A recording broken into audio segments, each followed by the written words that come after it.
మేడ్చల్ జిల్లా Keesara police station పరిధిలో black mail gang ను పోలీసులు అరెస్ట్ చేశారు. డీసీపీ శ్రీధర్ మీడియాతో మాట్లాడుతూ బాధితుడిపై దాడి చేసి బంగారం, వాహనాలు దోచుకున్న కేసును 4 రోజుల్లో ఛేదించినట్టు చెప్పారు. నిందితుల నుంచి 6 సెల్ ఫోన్లు, షిఫ్ట్ డిజైర్ కారు, ఒక స్కూటీ, 15 గ్రాముల బంగారం స్వాధీనం చేసుకున్నామని తెలిపారు. 7 నిందితులు 6 అదుపులోకి తీసుకుని రిమాండ్కు తరలించగా ఒకరు పరారీలో ఉన్నారని చెప్పారు.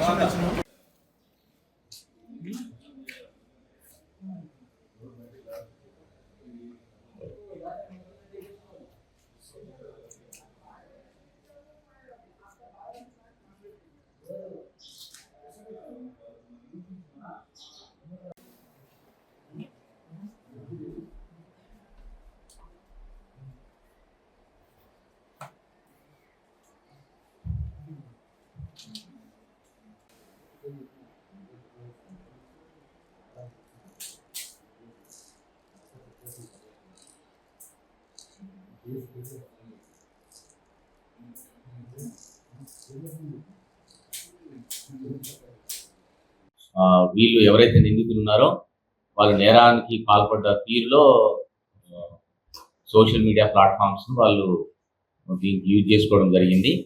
ప్రత్యేకించి దీంట్లో ఉన్న విషయం ఏంటంటే, ఏదైతే సోషల్ మీడియా ప్లాట్ఫామ్స్ ఈ రోజుల్లో సెక్సువల్ రిలేషన్స్కి సంబంధించి విస్తృతమైనటువంటి అప్లికేషన్లు అందుబాటులో ఉన్నవి.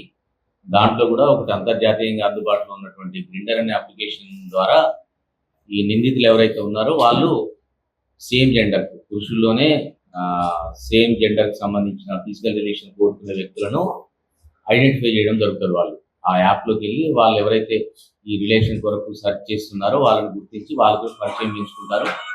పరిచయం పెంచుకున్న అనంతరము ఫిజికల్ రిలేషన్ కల్పిస్తామనేటటువంటి అష్యూరెన్స్ తోటి వాళ్ళను పిలిపించుకోవడం జరుగుతుంది. దీనిలో భాగంగా వాళ్ళు ఎవరైతే నిందితుల్లో ఉన్న గ్రూప్లో మొదటగా ఒక వ్యక్తి మాత్రం ఎవరైతే ఆ యాప్లో వీళ్ళని సంప్రదించాడో అతని దగ్గరికి వెళ్ళి మాట్లాడడం జరుగుతుంది. అతను ఎక్కడైనా వాళ్ళు ఉన్న టౌన్ సిటీని బట్టి నిర్మానుష్య ప్రాంతానికి తీసుకెళ్తారు.